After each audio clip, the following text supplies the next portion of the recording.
নন্দীগ্রামে হ্যাট্রিক, ভবানীপুরে 15,000-এর বেশি ভোটে জয়। পরপর দুবার মুখ্যমন্ত্রীকে হারিয়ে চওড়া হাসি।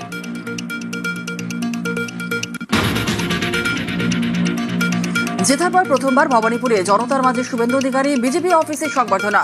মুরলীধর সেন লেনের কার্যালয়ে কর্মী সমর্থকদের উচ্ছ্বাস।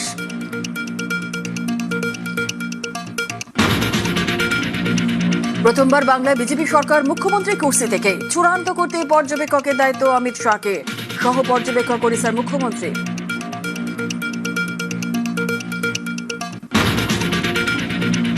ভোটের পর শপথেও বাঙালি আবেগের শান। 9 মে রবীন্দ্র জয়ন্তীতে নতুন বিজেপি সরকার। 25শে বৈশাখ শপথ অনুষ্ঠানে থাকবেন মোদী, শাহ। থাকার সম্ভাবনা পদ্মশাসিত রাজ্যের মুখ্যমন্ত্রীদেরও।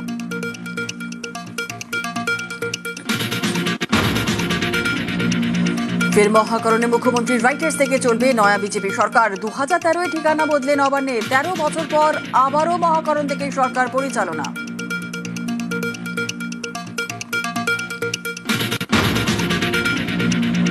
বেলেঘাটায় তৃণমূল কর্মী খুন, হামলার অভিযোগ অস্বীকার বিজেপির। নানুরে তৃণমূল অঞ্চল কমিটির সদস্যকে কুপিয়ে হত্যা, অভিযোগ খারিজ। গেরুয়া শিবিরের সংঘর্ষে আহত কয়েকজন পদ্মকর্মীও।